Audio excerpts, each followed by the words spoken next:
এর আগে তোমরা কারা কারা মায়াপুরের গোশালায় গেছো আমাকে একটু বলো তো। এর আগে অনেকবার মায়াপুরে ঘুরতে গেছে কিন্তু কখনো গোশালায় যাওয়া হয়নি, এই প্রথমবার গোশালায় গেছিলাম।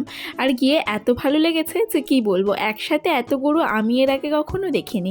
আর এখানকার গরুগুলো এত হৃষ্টপুষ্ট সুন্দর দেখতে যে কি বলবো, আসলে ওরা এতটাই যত্নে থাকে যার ফলস্বরূপ কিন্তু ওরা এতটা সুন্দর।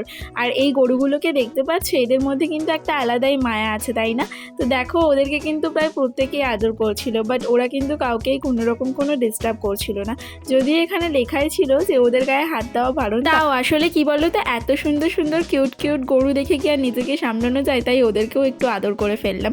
আর ওরা কিন্তু আদর খেতে ভীষণ ভালোবাসছিল, সবার কাছ থেকে কিন্তু ওরা আদর খাচ্ছিল। আর এখানে দেখো কত বড় বড় ষাঁড় গরুগুলো, এদেরকে দেখে তো আমার রীতিমতো ভয় লাগছিল। আর এই গরুটার শিংটা দেখেছো কত বড়, তাই না? তারপর গোশালা থেকে বেরোনোর সময় গোশালার ফেমাস ক্ষীর দই খেয়ে নিলাম, ব্যাস।